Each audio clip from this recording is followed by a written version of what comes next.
right, Joey, it is so good to meet you. I'm really looking forward to unpacking many of the life and career lessons, but also learning about Fleet Feet over the next while. I'm excited. So thank you for having me. Awesome. Where I'd like to start is a little bit from the beginning. And I'm curious, what did your parents do for a living, and how did that impact some of the choices that you've made in your life and in your career? So I grew up on a tobacco farm in the middle of nowhere in North Carolina. I always tell the story that like our town was so small that our baseball team only had 8 players. We all lived in this small farming community. We had to take it out every third inning, which never quite made sense to me, given that uh, we only had 8 players on the field as opposed to 9. But you know, going back, so I grew up a farm.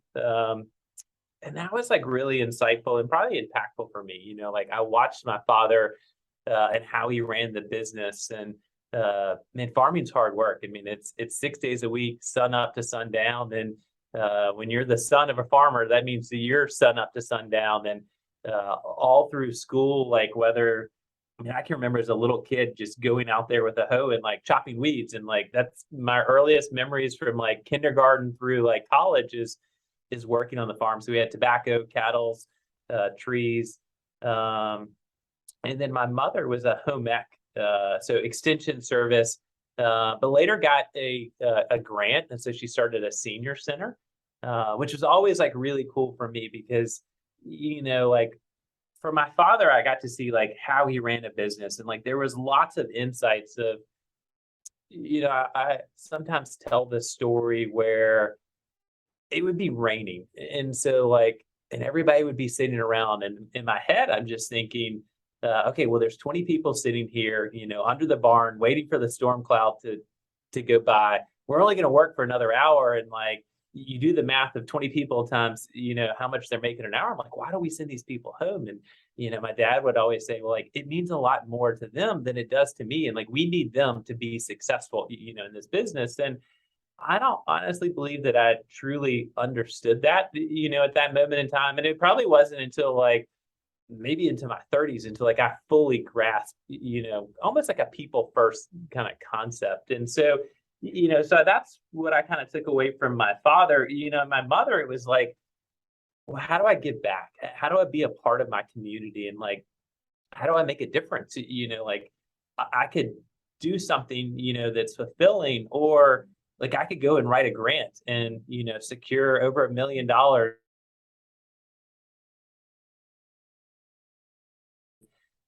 to see sort of like the passion that she had to like serve others.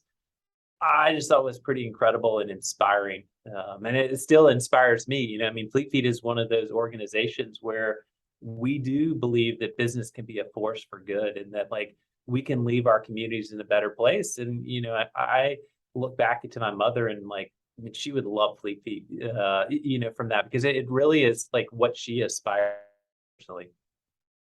That's fascinating, and I love to learn more about that because the more I dug into Fleet Feet. Yeah, Oh, can you hear me? sorry, Okay. I missed what you said. I didn't hear it. You cut out there for a Oh, second. no worries. I didn't say anything poignant, but can you hear me now? I can hear you now. Okay, perfect. It did freeze for a second for me earlier, but I caught what you said. I appreciate you sharing that. And so when you think about the most important lesson maybe you learned from your parents, was it one of those two lessons, or does something else come to mind? I think it was one of those two lessons. I mean, I think, people first and giving back. I mean, like those are two powerful lessons. And so I'm sure they taught me lots of other things along the way. A parent of like 3 kids now, they're 13, 11, and 9. And I hope my greatest legacy will be, what they did. I mean, my parents gave me the ability to try things and to fail. But they also didn't hold it over me either, and so like they always were there to support me and nudge me. But as I tell my kids, like you're on your own journey here. Like I'm here to be like a guidepost, but like you've got to decide what you want in your life. And like I'm here to give you advice or guidance, but this is your journey. So Do you ever feel like, I've never worked on a farm. I can only imagine how hard it is. Do you ever, feel like, oh my God, they have it so easy? Or do you try to think about some of the lessons that you can instill in different ways, knowing that you're probably not on a farm right now, I'm assuming. I'm not on a farm right Yeah. now. It's sun up to sundown. I think that so I went to the University of North Carolina at Chapel Hill or UNC, and sometimes you go to college and you're like, I'm here to party. I'm here for the experience. I was there to get out of farm life. Like I saw this Ah, as my get out of jail. And so like, man, I studied nonstop, because I was like, this is my ticket to something else in life that's not farming. And so there's moments now where I wish I could go back and work on the farm. Like there's something therapeutic about using your hands. You plant a crop.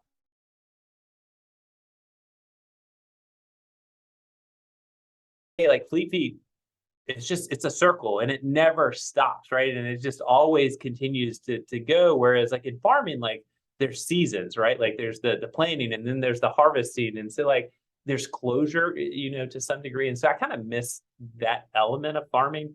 Um, and I love to work. And so I mean, I think ultimately like one of my passions came from like that ability to do lots of work.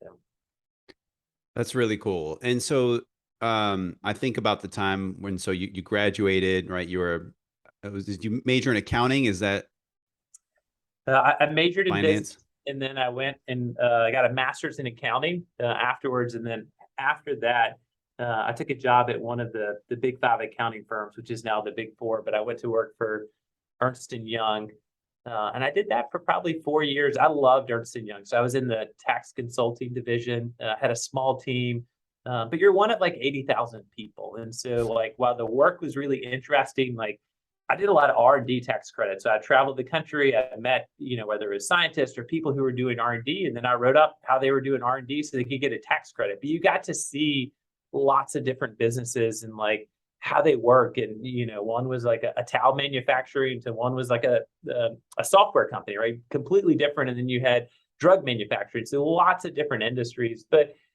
what really appealed to me about Fleet Feet was coming to work for like a small organization. And so like you're not one of 80,000, you're one of less than 10, right? And so like you can truly leave your thumbprint or your DNA on the organization. And like that was really exciting for me, is to like to go from big to small.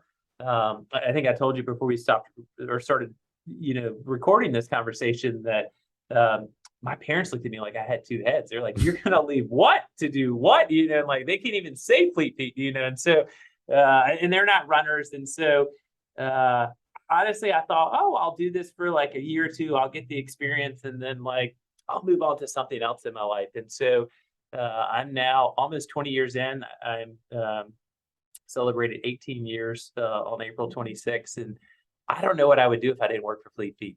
At some point in time, like I just truly fell in love with the brand and what I do. I think anytime you can take what you're personally interested in and turn that into your profession, like that is like a winning combination.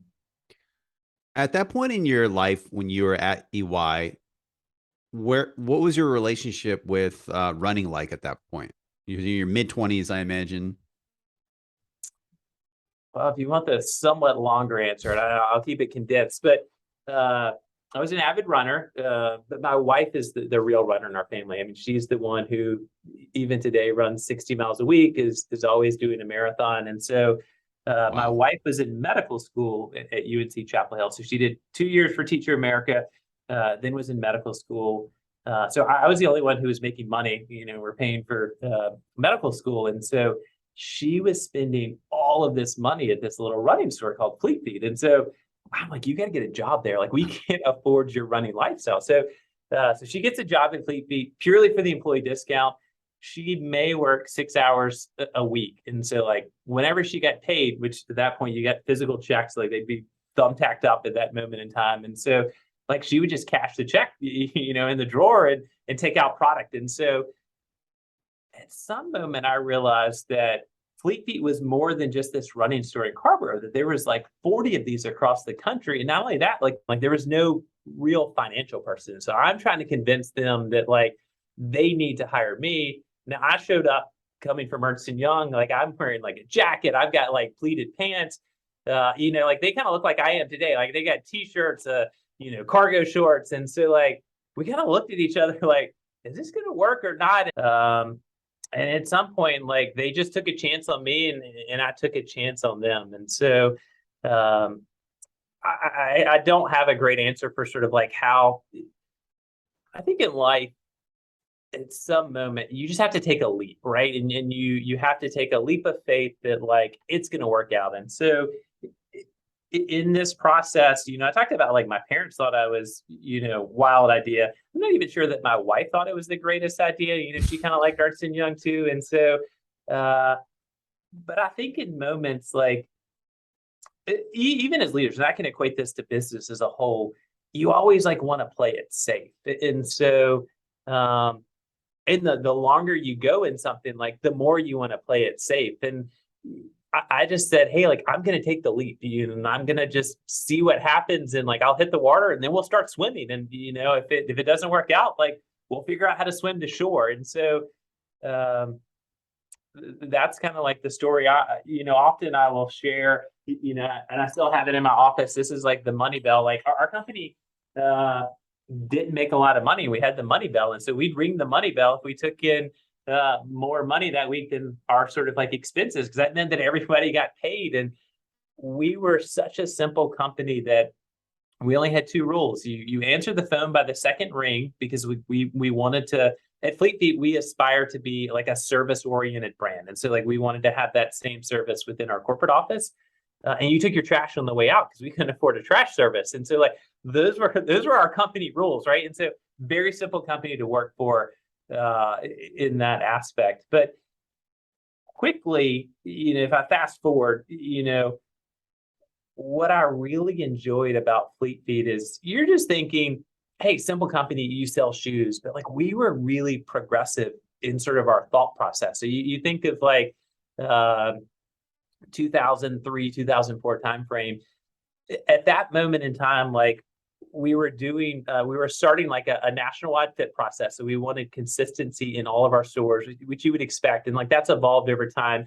But we became more than just a running store. And so like running is a niche sport, right? And so at Fleet Feet, like we want to inspire the runner in everyone, whether that's a 5-minute mile or a 25-minute mile. And so what we did was we started walking programs, and we really went after like medical outreach. And so now if you go into our store on a Tuesday at 11 a.m., so like I stand above our store, our corporate office, half the people in there may not be runners. Like they may be referred from medical referrals. They could be grandparents who want to chase their grandkids around and just want like a comfortable pair of shoes. And so like we really opened up sort of like our marketing to be more than just runners. Like we don't want the crowd who are like the really skinny, like wearing short shorts. Like we want to be like a brand that everybody feels comfortable coming into. And so like whether it was medical outreach, we started Couch to Run 5K training programs at that moment in time. And so like we were really this progressive company, and like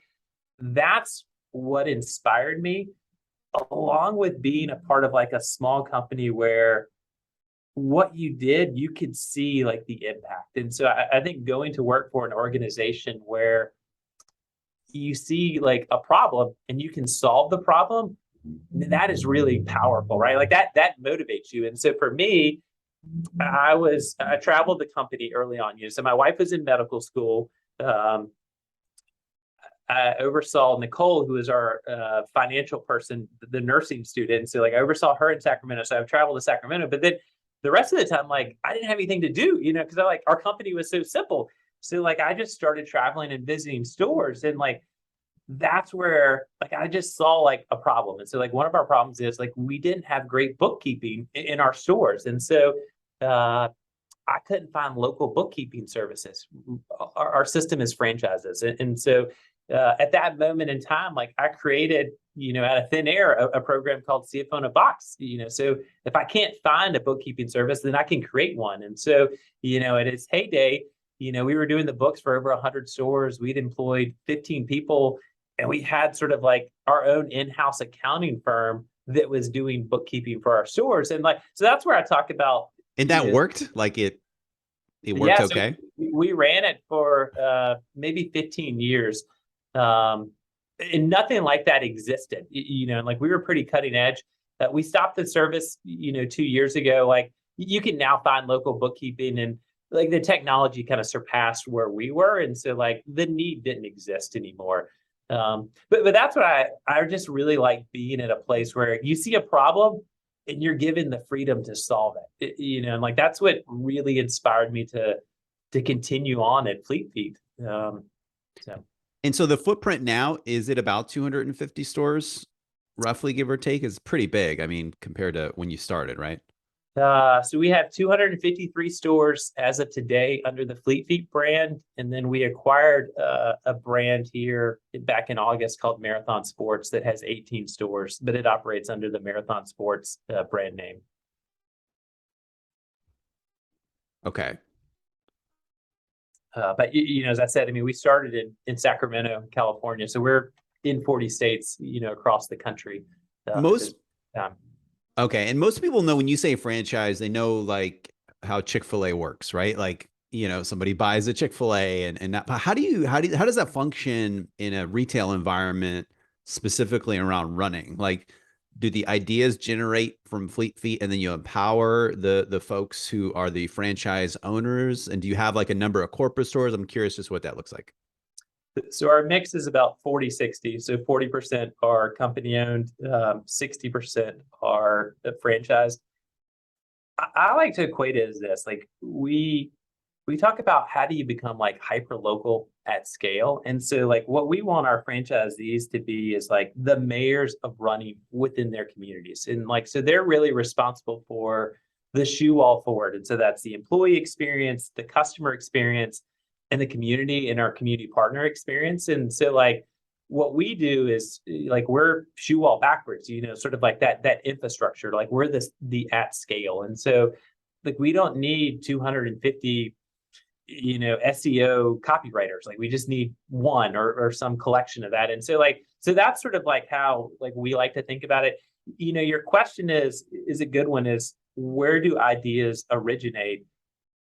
I think the answer is both. Our franchisees or our company owned store managers, they're called operating partners. Like they're the closest thing to the customers. And so like we're always looking for ideas for them. And then like we're looking to pull it up, then take it to scale. And often like when we push it back, like they take it and they run with it in ways that we could never imagine. And so you're just constantly like iterating, at that process. I mean, one of the sayings that I will often use is involve, launch, refine, repeat. So like involving all the different stakeholders, whether it's our retail partners, franchisees, involve them in the process that we're trying, launch, because you have to launch, but then like refine, I mean, it's never sort of like done. And so like whatever we launch with is not going to be perfect. And if we're waiting for perfection, it's never going to come, and like we're going to be paralyzed. And so like if we involve, launch, refine, repeat in whatever the different strategies are, like we'll be successful as an organization. And that way you're taking ideas from every different level of the organization. I love that. Is there an idea maybe that came from one of the franchise owners that you've applied to the business and scaled that comes to mind? Maybe one of your favorite ones? Probably one of our most successful has been, I talked about our training programs. So that actually came from our store here in Carborough. And so training programs weren't a big part of our business. We may have 20 people that would show up for a training program. Our store here had training programs for several years. And then they launched what was called No Boundaries at the time, a Couch to Run 5K program. They partnered with New Balance. The only thing they did differently was like they partnered with New Balance, and then they ran a physical print ad in a newspaper. Now this was years ago, so not quite as relevant today. No offense to any newspaper companies, but and so like it blew up. Like we had 200 people, right? So you're dealing with like a 10x in terms of like an ongoing program. And so from there, we were like, okay, is that a fluke or not? Ran the program. So that was a spring program, ran in the fall, and then like once it had the same results, like then we rolled that out across the country. And so like it started like our training programs, which prior to COVID had become like a significant part of our business, was coaching people, and like if you want to get people to like the gooey center of like Fleet Feet, some people come in, they buy a pair of shoes, and it's a transaction. You take somebody who's never run a 5K before, and you coach them to their first 5K, like they're fans for life. And then they want to sign up for the 10K, and then they want to sign up for a half marathon. And then it brings like communities together. We like, it's so inspiring to finish that race, but you're also finishing with others. Like you've gone through this journey where you're training for 8 to 13 weeks. Saturday morning you show up at 8 o'clock for a run, but then afterwards, like you go to breakfast with them, or Tuesday night afterwards you go and have Taco Tuesday. And so like you really become part of a community. Starbucks talks about being like that third home for people. When you're not at work, you're not at home. I would say that Fleet Feet has an essence of that third home, where you want to be here with like-minded people who are training and running. And like we have a saying at Fleet Feet that running changes everything. I think there's something powerful today where we as a society are like really divided, but you can show up to like one of our training programs, and it doesn't matter where you stand on sort of like a belief, like you're going to go on a journey and you're going to be running in the same way, literally with these people. And so like you talk, you have conversations, you find commonality. And I think that that's one of the things that's made us so successful, is like bringing people together, and people wanting to be brought together. I appreciate you sharing that. I'd love to hear the story about how you became CEO about 5 years ago. Yeah, so there's not many people that you think about 5 years ago, the headlines on whatever your news source were, retail apocalypse, right? Death of retail, like everything is online. And so there's not many people who are running to become sort of like a CEO in an organization, like that. But it's kind of like how I said, when I started, at some point, like you have to jump off the bridge and take the leap of faith. And that's what I did. I just said, I love this brand. I love what we stand for. I realized that like we need to change, like we need to evolve our experience to be relevant. But I truly believe that I would describe us as community-based retail. I truly believe that community-based retail is here to stay and has longevity. That doesn't mean that I don't believe in digital, and like we've invested heavily in digital, but I believed in sort of like the brand and what it stood for. And at that point, my wife was like, unquote, like the biggest fan of Fleet Feet. So she's like, well, you can't go anywhere. Like, you got to take the job. And so as a great husband, I listened to my wife, and I took the job. I was CFO, and in essence ran the company as, like your COO. And so I thought, well, this will be really easy. Like I'm just changing like a letter in my title, and like, if you think of an F and an E, it's just one more like line underneath, and like, this will be really easy. I woke up multiple times in that first year, and like, I was like, why did I sign up to become the CEO? Like, this is really hard. Like, all I want to do is like pull the covers over my head and go back to sleep. I cannot face the people in my office, my teams.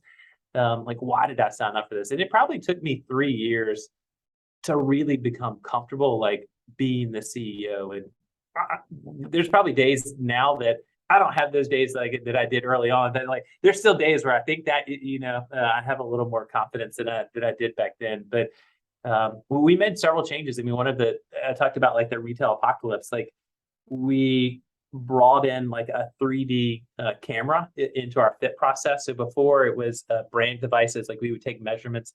Now you come into our store, you stand up on a tower. It has 4 cameras. We call it Fit ID.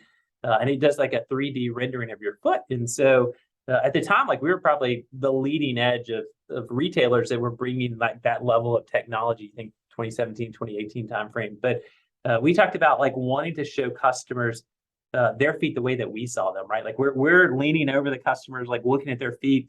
But now, like, we can hold up like an iPad and we can show you like, hey, here's your foot. Here's what it looks like. Here's how your arch height compares to like the arch height of every other customer who has come in. And so it really helped rejuvenate the brand and give people a reason to come in into our stores. And then we were able to take that and do some incredible things. So like we partnered with a brand called Carhu. And so if you think about all these like footwear scans that we're getting, you know, like tens of thousands of footwear scans of people's feet, like we were able to take sort of like the last and sort of take all these different scans. And so like this would be the mold of what a shoe would be made out of. And so we were gonna take all these like footwear scans and like now use it to design product, right? And so like we're taking your feet to design a shoe for you. And so uh, I personally think that's really cool. I love when you can take innovation and technology and data and do something like useful and meaningful with it. A lot of people talk about data and all this data. I think the challenge that a lot of leaders face is like, well, how do you do something useful and meaningful with it that is better for the customer? And some organizations do it better than others. I'm not saying that we actually do it great, but this is one of those things where I was like, oh, like I'm really proud that we did that. So How important is that data for your manufacturing partners, right? So when you walk into a Fleet Feet, you've obviously you're the retailer and you're selling other brands. Do you share that data with them to say, hey, just so you know, X thousands of people that came in last year, this is the most sort of common foot types that we've seen, feet types that we've seen? we have, as of now, we don't sort of like take it externally to our partners.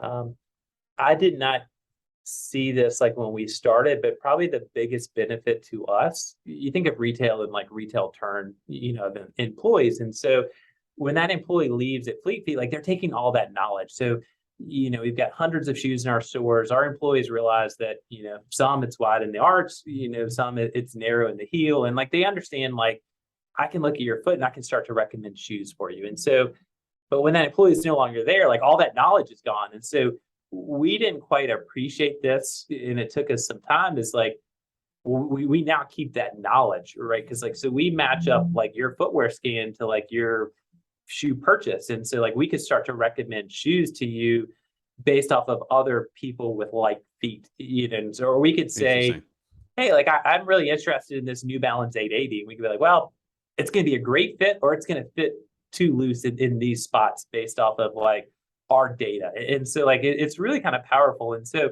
we didn't appreciate what impact it would have in terms of like the retail knowledge and us being able to keep that knowledge as employees, you know, progress in their career or they go on to do something else. Okay. You mentioned earlier about just stepping into the new role about 5 years ago. What would you say maybe was one of the hardest parts of that transition for you? Ultimately, every decision lands at you. Not every decision lands at you, but a better way to say that answer is before, like I would come in and I would sit down with like our CEO and I would say, hey, like here's the problem. Here's a couple alternatives. Here would be my recommendation. But I didn't make the decision, you know, and so at that moment, like everybody is looking at you and they're like, okay, what are you going to do? And you're like, oh, like it was so much easier when like the ultimate decision didn't sort of like reside with you. And I think that's what took me the longest to like really feel comfortable with, because to balance that and everybody wants a piece of your time, right? Whether it's like vendors to like our retail partners to like board members. I mean, like your time is just like fractured, right? To employees and like everybody wants it, right? So you're trying to balance like what needs to be done in the work with sort of like the time commitments. And it was just all so new to me. Like I don't think that I was fully prepared for sort of like that. Like I don't know if that makes sense, but I just didn't Yeah, appreciate it more than anything. So I love that. On that note, do you have one piece of advice on like time management that comes to mind? Obviously, I know you're a dad and then like leading a company, and you mentioned from employees to board members to partners, right? Like you are the I don't know another retailer that does what you do, right? There's obviously department stores and things like that, but if I had a shoe company and I had a specialized place to spread the message about it, it's Fleet Feet. And so you know, what one piece of sort of time management advice? I know it may not be perfect, but like, what is one thing that you would sort of impart? I'll take any advice that you may have, but I think you have to be like disciplined. For me, I live by my calendar.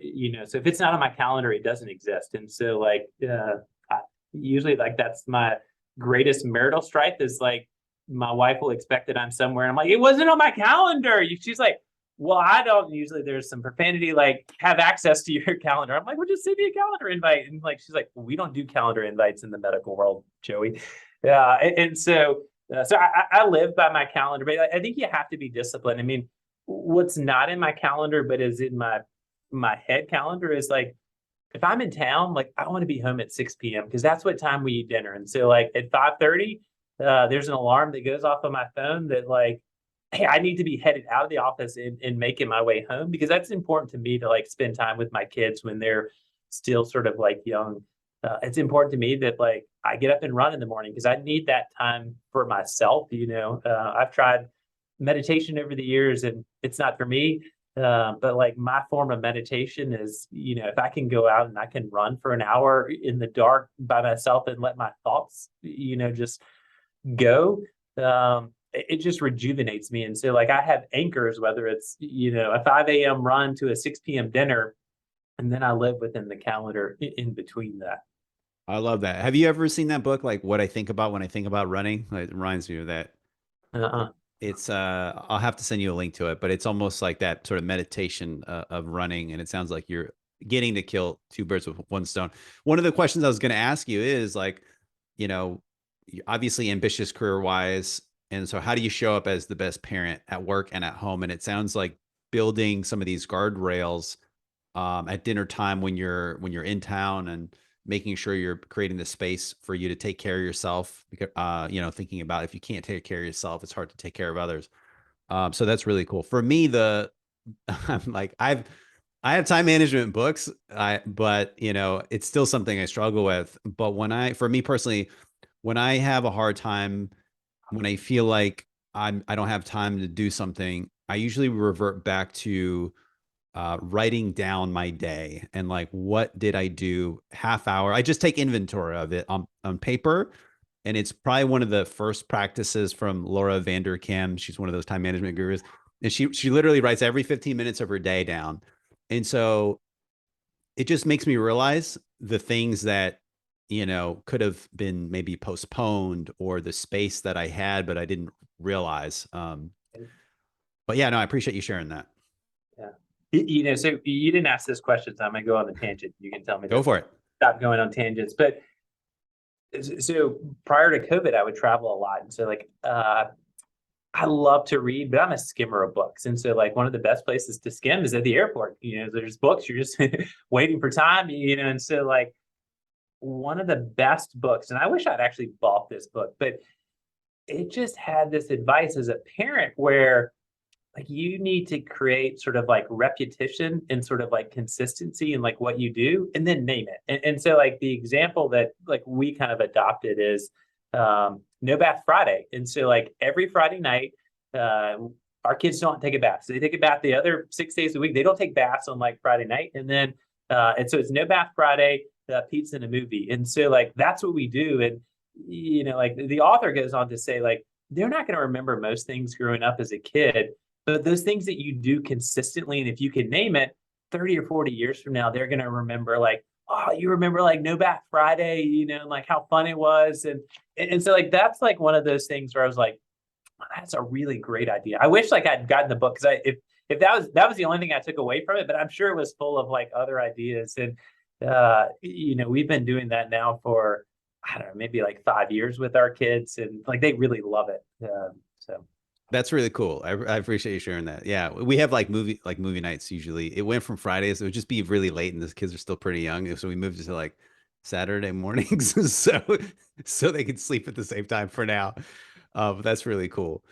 I'm curious, being in this role so far, what's been your most proudest accomplishment? I'm not even sure if that grammatically sounded correct, but what are you most proud of so far in your time at Fleet Feet? It could be at any point, But what comes to mind in terms of your proudest accomplishment?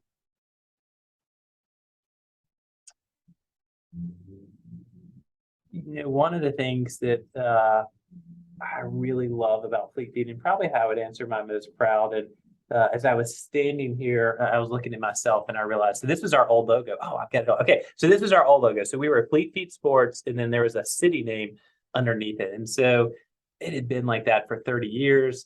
Uh, the Fleet Feet was like a blue, the sports was a red, and then like the city name was like a different color. And there are three different fonts. So like, not a very digital native company, or font. And so we went through a process and like we wanted to come up with like a new logo. And like we didn't have like an iconic mark, right? You think of Starbucks or Lululemon, like they had these marks. And so um, prior to me becoming CEO, like we'd engaged a large, very reputable firm to create like a new logo and a new mark for us. And like the project went down in flames. And so it never got off the ground. And so um, I think it was my second year as CEO, like we'd made a lot of changes. So I talked about like bringing in like Fit ID.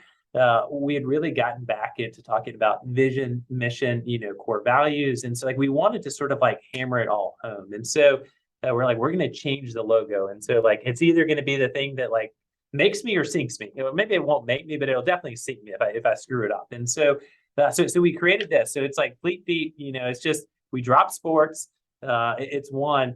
But like this is sort of like our torch here. And so like really, I said that our vision is to inspire the runner and everyone. And so it's, if you think about like that's like igniting sort of like that spark. And so like that's with the bottom. And so our mission is to empower anyone who runs through like social experience and personalized solutions. And so like we often talk about that. It's like fanning the flames of commitment. And so like that's kind of like the top. And so we were able to kind of create sort of like our mark through like sort of like our history and heritage, and we did it internally, and so it was a team of like four of us.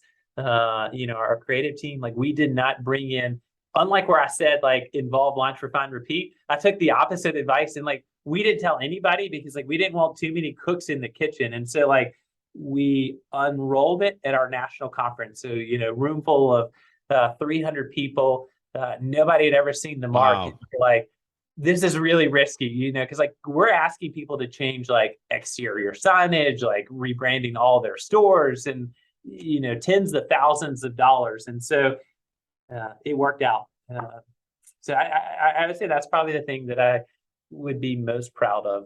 I mean, there's lots of things. I mean, Yeah. It's like picking like your favorite kid, or I imagine there's a lot of other decisions. It looks good though. I like it. And I guess you don't even need the sports really. Like I think at this point people know what Fleet Feet is. right. So it's cool. When you think about like a setback or failure you've learned the most from at your time at Fleet Feet, what comes to mind? Man, that's like picking your favorite kid too. Like I've got lots of failures. Yeah, and let, Like let me. When you could think about it for a second. So Guy Raz, one of my. I don't know if you've heard of How I Built This, the podcast before. He was like Mhm. the host of NPR, and so he'd interview all these successful um, founders, hundreds of them, right? And one thing he said was, when you tune into How I Built This, obviously everyone's successful, like significantly successful, right?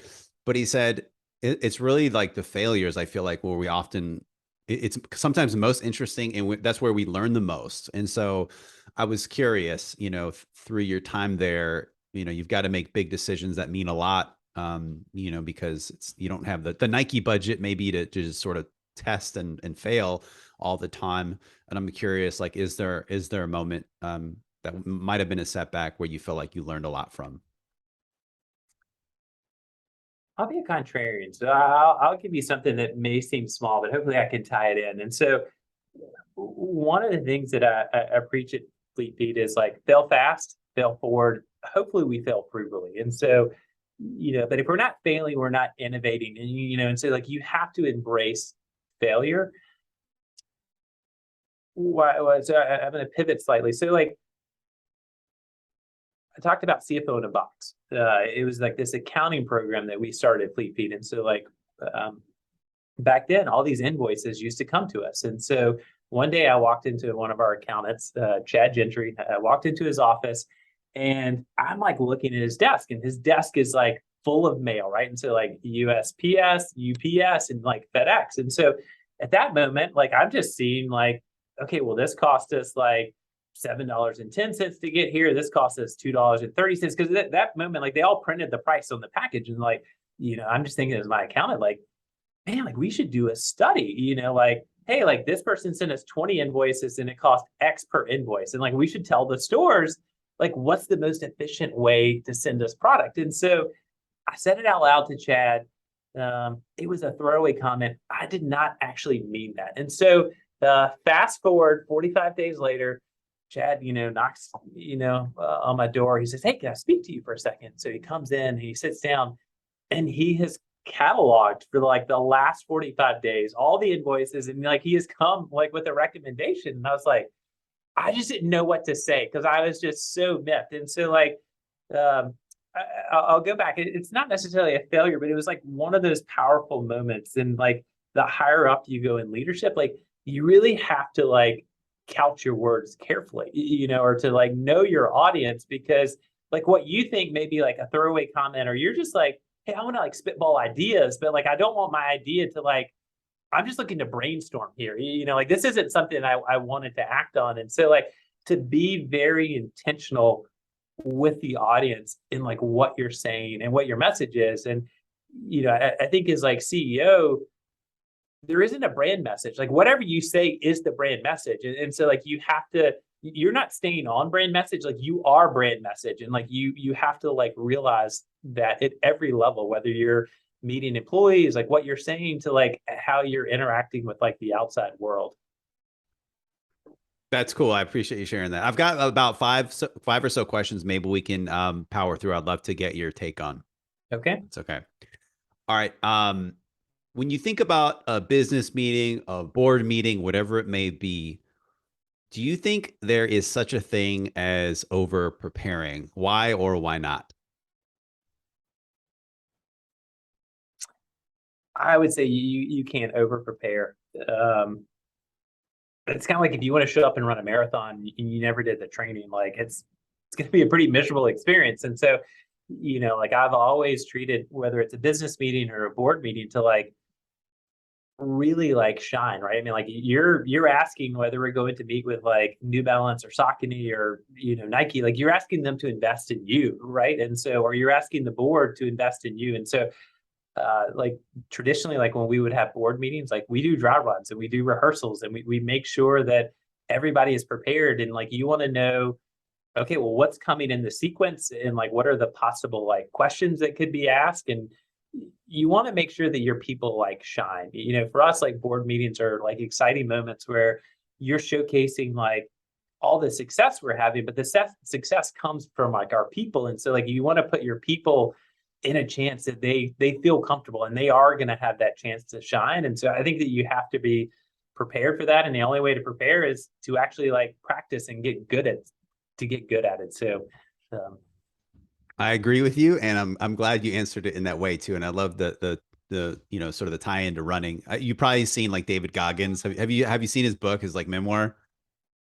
He talks about like some marathon he did where he didn't prepare and he was eating like he brought like Oreos with him and he was like pissing blood. It was just like this horror story, but it was like the lack of preparation. We just thought he could like wing it, which is kind of an extreme example.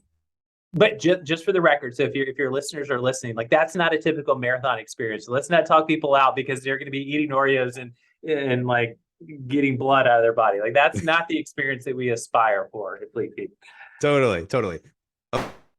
What shoe are you running in right now? Oh, that's the question that I always refuse to answer. We're brand to brand, so it's like who's your favorite kid? Like there's just so much great technology. I've got a room full of shoes, and so like I like to rotate every day. So I refuse to answer that question. There is I love anything from Fleet Feet. Very smart answer. Okay. If you had to describe the future of retail, what would you say in a couple sentences?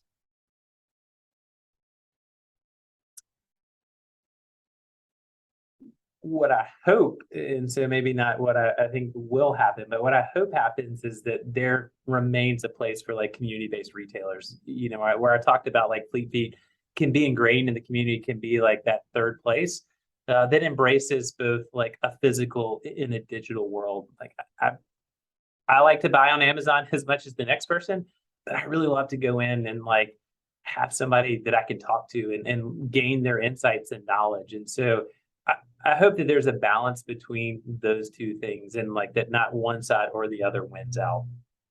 Makes sense. Is there a book that's impacted you a lot that you recommend other people read? That's a tough question. Like I love to read. I'm not sure that there's one that I would answer. At Fleet Feet right now, like we have a mentorship program, and so like I'm reading a book with my mentee, and we're reading. Actually, it's on my desk. It's True North, the Emerging Leader Edition by Bill George and Zach Clayton. It's a really fascinating book. It talks about finding yourself, like your life story, like those challenges that you had as an individual, and then looking at yourself and how that impacted you, and like how you show up at work. And so we're through half of the book right now in our mentorship program. So I haven't finished it, but like half of it's underlined. So there's a lot of great insights and nuggets in there. I'm a fan of, you have to learn, right? And I think you can either learn by doing, or you can learn also by like reading what others and like how they think and how they approach, and then apply it to yourself. And so like I like that balance. I appreciate that. I just wrote it down. I haven't heard of that book, but I'll definitely check it out. Definitely in my wheelhouse. Okay, last question. What are 2 or 3 pieces of general life or career advice you would impart on someone maybe early on in their career wanting to make an impact in this world? What are a couple things that come to mind?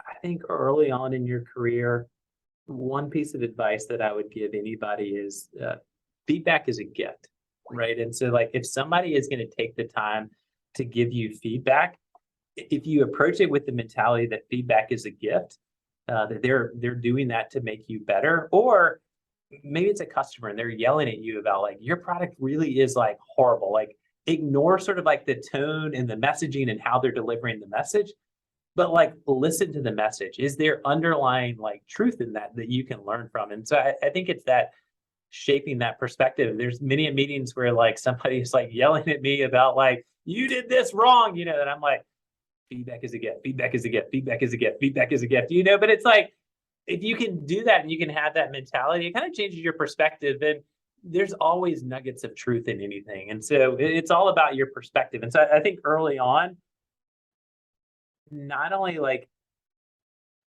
embracing that concept, but like stepping into it, like asking people for feedback, like do a 360 review, because we all have weaknesses and like nobody is perfect, and if we're expecting perfection, like we're just going to be like let down. But it's figuring out, well, how do I show up at work, and like how do you perceive me showing up at work? And if I know how you perceive me, I can get better. But like you have to really want to improve that. And like that's not easy. It's not easy to be told that like you're not perfect, because like for so much of our lives, like we're perfect. We're like the greatest thing. And so like now it's all like, oh, you are perfect, but like here's all the different things that you're not perfect, right? And so I just think that's a hard thing, and I think early on, if you can kind of like fully embrace that and learn from that, like you can do a lot of great things.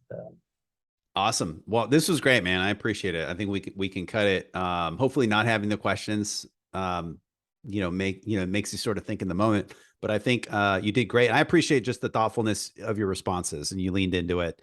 And, I love the response to the last question, as well. Everyone says different things. And I love that, like the feedback thing is widely missed. Like for some reason, nobody talks about it. So I appreciate that. This is Well, a I lot of fun. appreciate this. Like this, like I always think that I have a really cool job, but like you get to meet a lot of interesting people. Like that must be really exciting. So if you're ever in North Carolina, we'd love to meet up and take you through our store and give you an experience.